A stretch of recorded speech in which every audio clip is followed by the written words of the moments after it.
Penyidik Polda Nusa Tenggara Timur, NTT, bersama Polresta Kupang Kota menggelar rekonstruksi kasus pembunuhan Sebastian Bokol alias Tian Bokol, 22, Kamis, 4 Desember 2025, siang.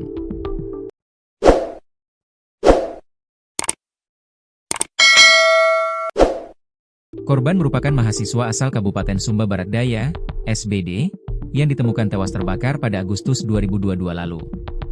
Setelah 3 tahun berselang, polisi berhasil menangkap para pelaku sebanyak 7 orang.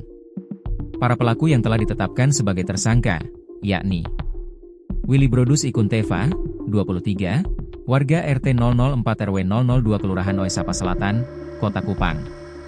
Mogel Ameldo Endolu, 21, warga RT 002 RW 001 Kelurahan Liliba, Kecamatan Oebobo, Kota Kupang.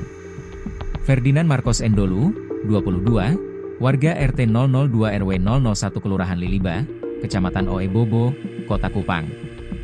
Jeki Kaif, 28, warga RT 006 RW 004 Desa Leki Kecamatan Rote Barat Daya, Kabupaten Rote Endau. Hafu Valentino Gustu Yeselan, 22, warga RT 045 RW 001 Kelurahan Liliba, Kecamatan Oebobo, Kota Kupang. Antonius Kelake Ado Pehang, 22, warga RT 045 RW 001 Kelurahan Liliba, Kecamatan Oebobo, Kota Kupang. Angelus Putra Frans Manek, 22, warga RT 032 RW 011 Kelurahan Kolhua, Kecamatan Maulava, Kota Kupang. Semua tersangka dihadirkan dalam reka ulang kasus pembunuhan Sebastian Bokol yang berlangsung di kali dekat TPU Liliba, Kelurahan Liliba. Rekonstruksi dipimpin oleh Kompol Edi, SH, MH. 3 tahun penyidikan.